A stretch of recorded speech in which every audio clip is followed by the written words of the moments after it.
Euzu billahi mineşşeytanirracim. Bismillahirrahmanirrahim. Elhamdülillahi rabbil alamin ve salatu vesselam ala rasulina Muhammed ve ala alihi ve ashabi ecmaîn. Amma ba'd. Selamun aleyküm saygılı cemaat-i muslimin. Allahu Teala bu mübarek cuma gününde yapacak ibadetlerimizni, yapacak dualarımızı hayırlısının en güzel şekilde kabul ve makbul eylesin inşallah. Saygılı cemaat, bugün haram aylardan biri olan Zulhicce ya da Zilhicce dep aytılır halkımızda ayının 5. günü endi. Biz bilemiz ki bu günlerde bütün dünyada ve Kırım'dan şu cümleden Müslümanlar hacılık için Mekke topraklarına, Mekke, Medine, mukaddes topraklara baralar, andalar endi. Ve hacılık ibadeti esas yapılacak ibadetler hacılık sırasında bu Arefe günü ve Kurban Bayramı günlerinde olacak inşallah. İşte Zulhicce ayının 9'undan başlayıp ondan sonra 10'da bayramın Kurban Bayramı'nın 1. günü olacak. Bu sene Arefe günü iyun 27'ge düşe. Bayram ise iyul 28, 29, 30 ve iyul 1, 4 gün devam edecektir. Zulhicce ayı hatırlatam ki haram aylardan biridir. Kur'an-ı Kerim'de anılgan Peygamberimiz sallallahu aleyhi ve sellem'in hadislerinde onun hakkında aytıla ki bu ayının 1. 10 günü eğer biz savaplı işler becerirsek bunun savabı daha da ziyade gelecek. Kat kat gelecektir. Ona göre Peygamberimiz sallallahu aleyhi ve sellem'in sünneti bizge göstergen yolu bu günlerde daha ziyade ibadet etmek, kunduzlarında oraza tutmak, akşam mahallinde ya da gün boyunca daha da ziyade sevap getirecek işler becermektir. Ve elbette Kurban Bayramı artık yakınlaştı. Şimdi bu cumadan sonra gelecek hafta indi olacak. İnşallah çarşamba günü yanlışmasam indi bayram gününe rast gelemiz biz. Ve ona göre de indi kurban ibadetini yerine getirmek meselesi ortaya çıkar. Kurban nasıl hayvan kurban etilir onun hakkında biz etraflıca laf etermiz inşallah. Gelecek vaazda bunu biz aytarmız Allah nasip etse. Ama hatırlatamız ki dinimiz boyunca zengin, bay sayılgan her bir Müslüman ona vaciptir, boyun borcudur. Kurban bayram günlerinde kurban çalmak, bir hayvanını çalmak, kesmek Allah için, kurban etmek.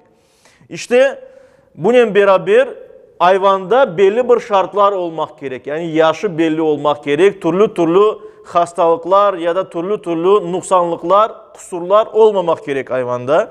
Ona göre de şimdi ajiyataj belki başlar. Belki de insanlar böyle tırışacaklar hayvanların tapmaya kurbanlık. Ve biz sonraga bunu kaldırsak eğer kurban çalmaya istesek belki de layık hayvan tapmaya kıyıncarak olacak. Ona göre şimdiden bu meseleye bakayık inşallah. Bununla beraber zengin olmayan, bay olmayan Müslümanların kurban çalması da güzel bir ibadettir. Çok sevap getirecek bir ibadettir.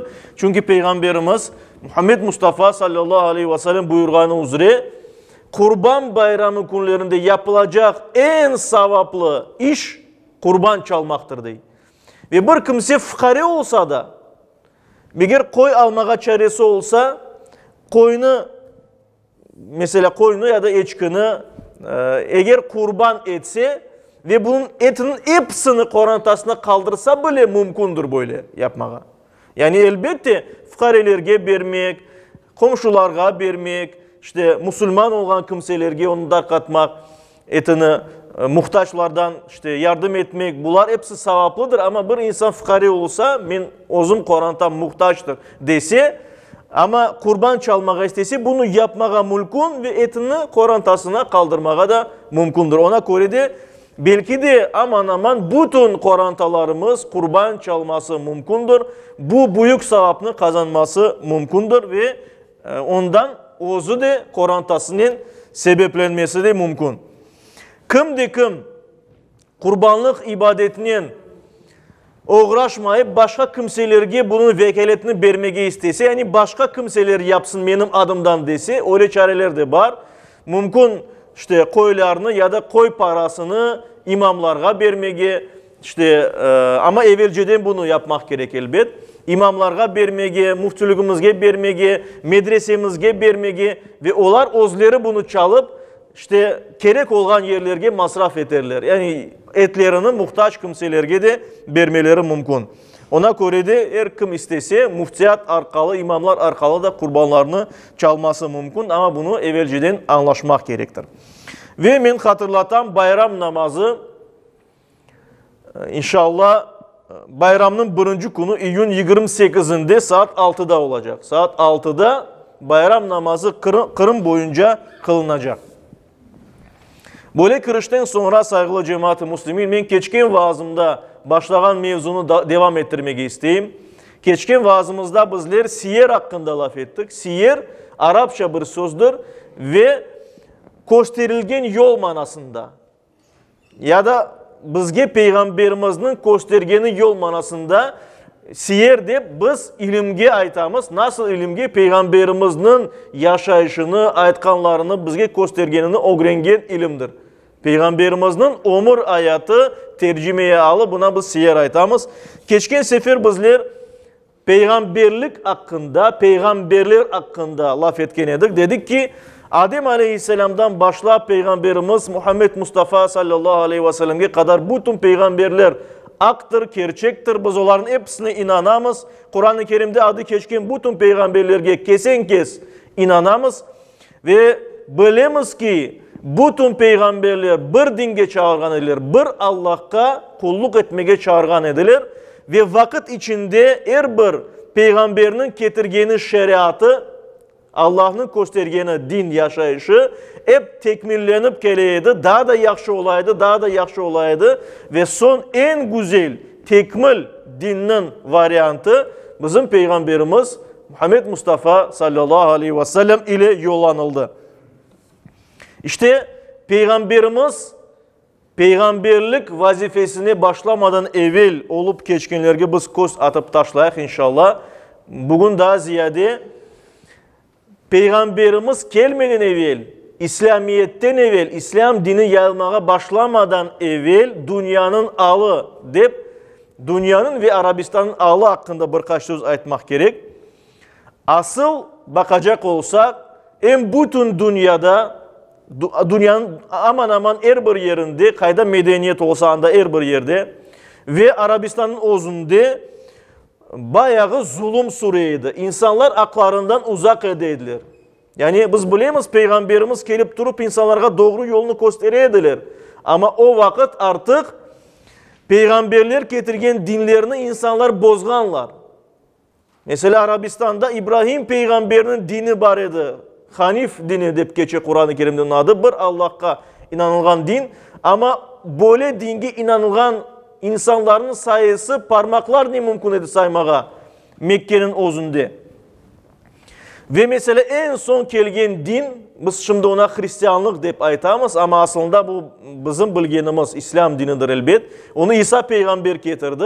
O da değiştirilgen edildi artık. Artık Hristiyanların aman aman hepsi çokusu ayta edilir ki Allah'ın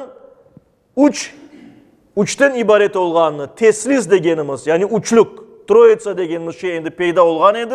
Bu da dinimizge ters kelgen bir şeydir elbet. Biz bilemiz Allah bir tektir.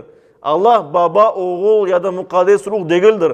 Allah insana oşamay. Baba, ana, oğul, kız böyle şeyler Allah-u Teala'ya gelişmeyi. Çünkü Allah insan gibi değildir elbet. İşte böyle dinler bozulgan edi yani. Ve bese belli ki endi son peygamberinin gelmesi için vakit geldi. Ve bunu herkes bekleyedi artık. Yani Hristiyanlardan olgan, Yahudilerden olgan alimler bileydiler ki son peygamber gelecek. Bileydiler bunu. Ve herkes onu bekleyedi. Alametlerini gözetip duraydı. Geldi mi, gelmedi mi daha peygamber deyip soraştıraydılar yani. İşte evvelki peygamberler getirilgen dinler bozuldu artık.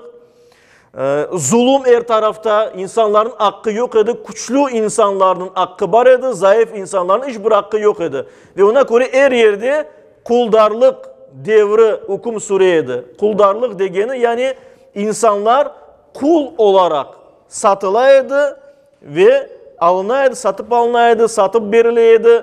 Böyle insan ticareti var idi.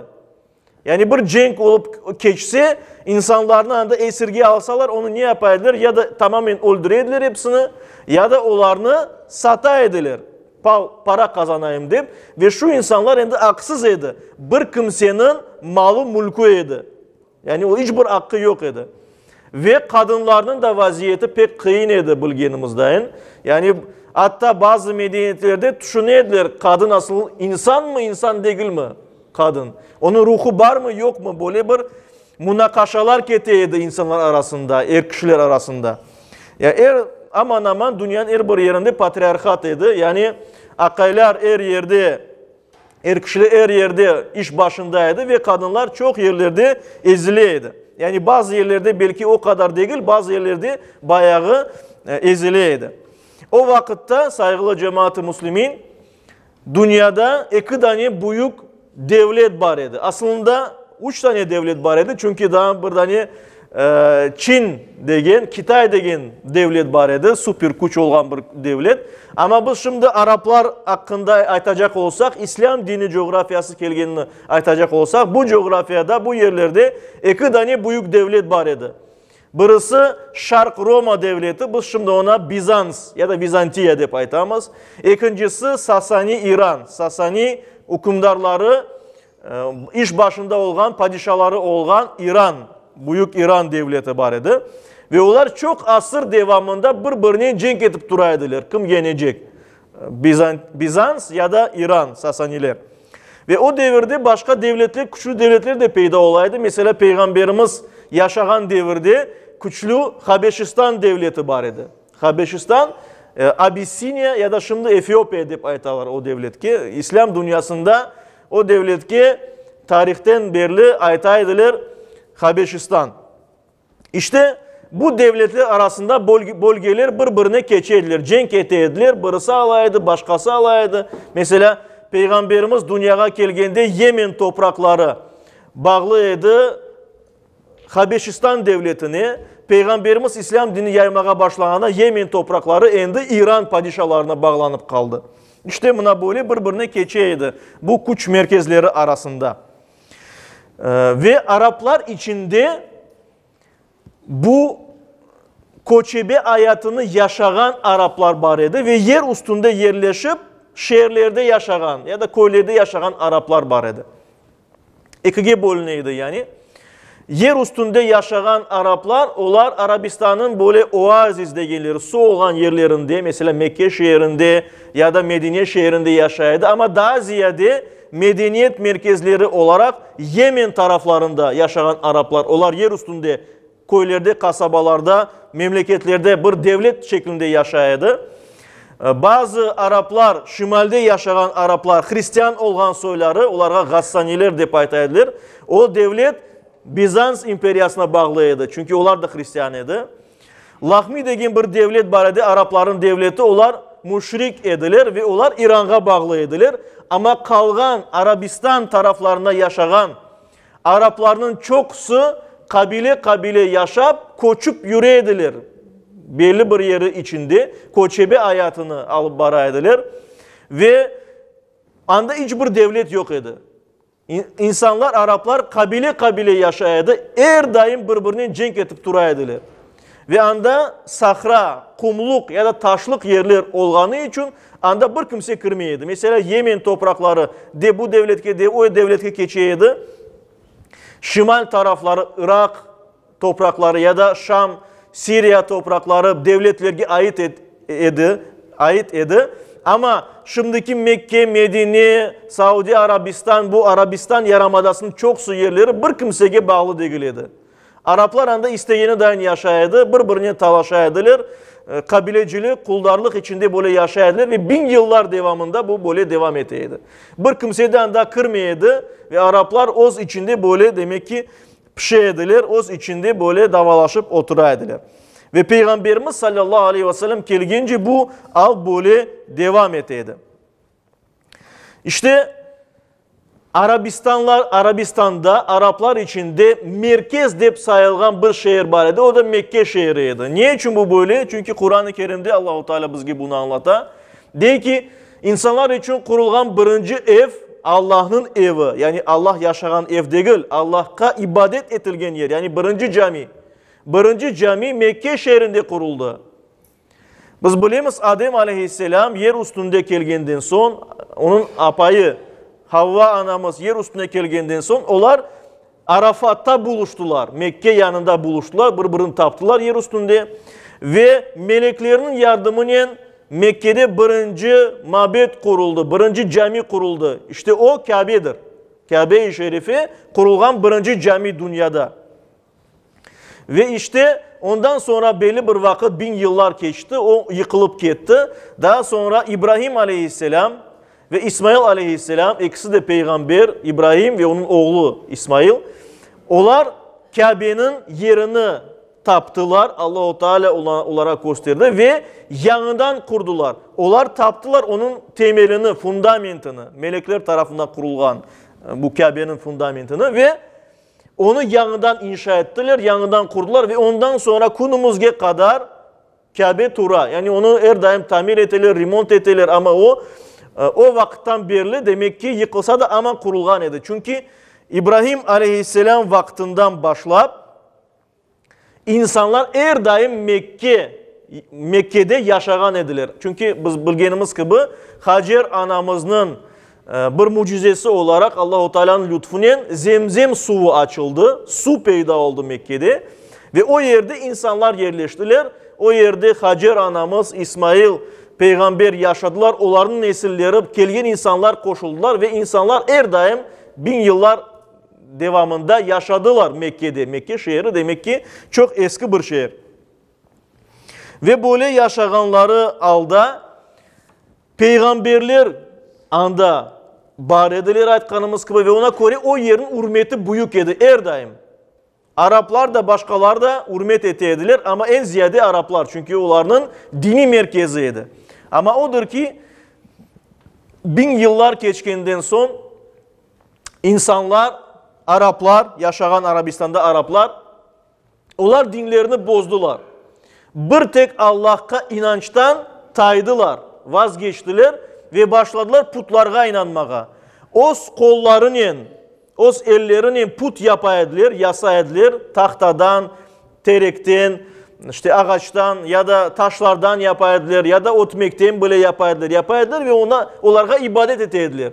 Onlar hem Allah'a inanaydılar.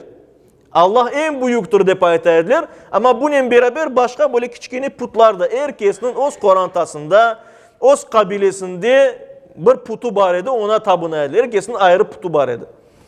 Ve işte insanlarını Kabe'ye celp etmek için ziyade insanlar gelsinler deyip Mekke şehrine anda Kabe'nin içini putlarla doldurgan edilir müşrikler. Ve biz bilgenimiz dahin Kabe'de 360 put var idi. Ve her bir insanın özünde, evinde, yaşayan yerlerinde de putlar var idi.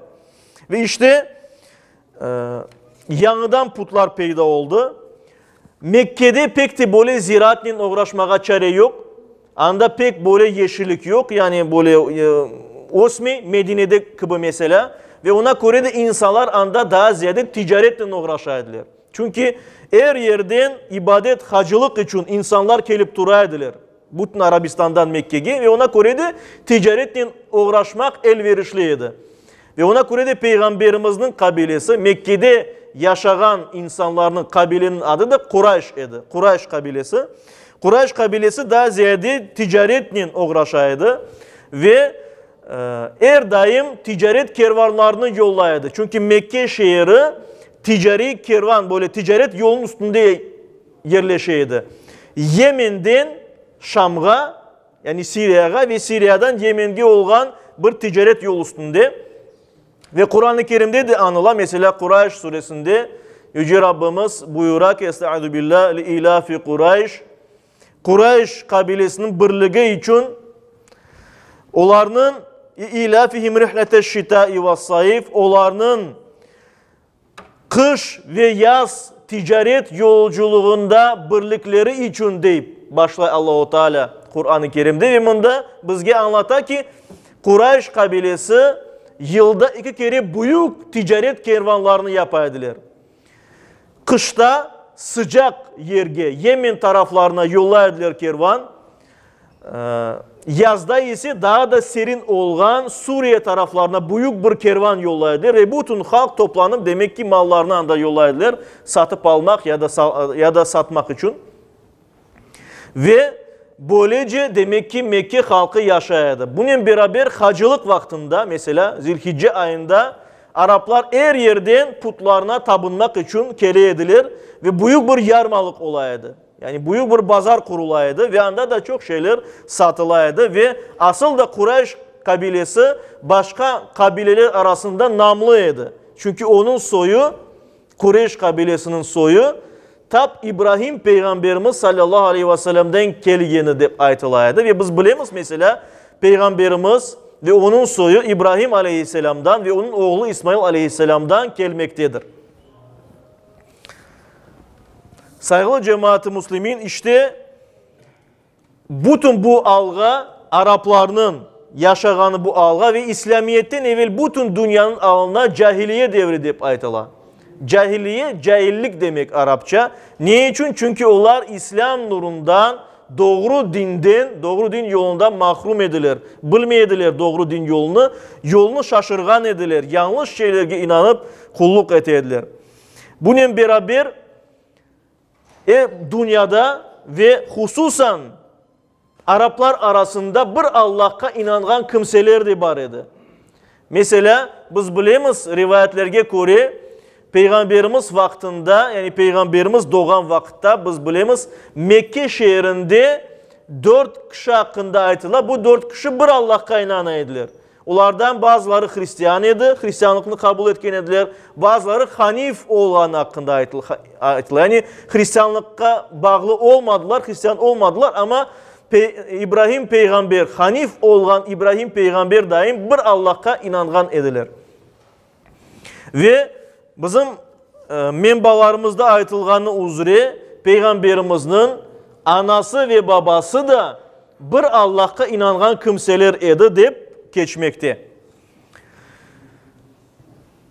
Demek doğru anlayıştan, peygamberler getirgen doğru ahlaktan, doğru inançtan, doğru içtimai sistemadan uzak kalgan edilir insanlar. Ama bunun beraber bu cemiyette faziletler de var idi. Yani doğru, dürüst insanlar da var idi. Yani bazı insanlar yanlış şeylerge inansa da onların doğru asletleri de var idi. Mümkün değil öyle etmeye.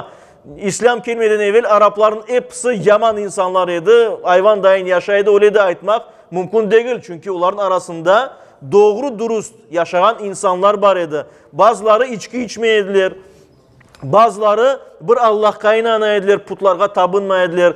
Bazı insanlar cesur idi. Bazı insanlar böyle Araplar arasında meşhur, cömert edilir. Musafirçen edilir, musafirperver edilir. Söz bergende sözlerini tutaydılar mesela, öyle şeyler var idi. Ama bunun beraber Allah'ın dini bozulganı için umumi olarak cemiyet bozuk aldaydı saygılı cemaat. İnşallah bunun etrafında daha da ziyade laf eterimiz gelecek vaazlarımızda Allah nasip etse. Yüce Rabbimiz ise her birimizge Peygamberimizin yaşayışını öğrenip Peygamber gibi yaşamaya, tırışmaya nasip eylesin. Amin.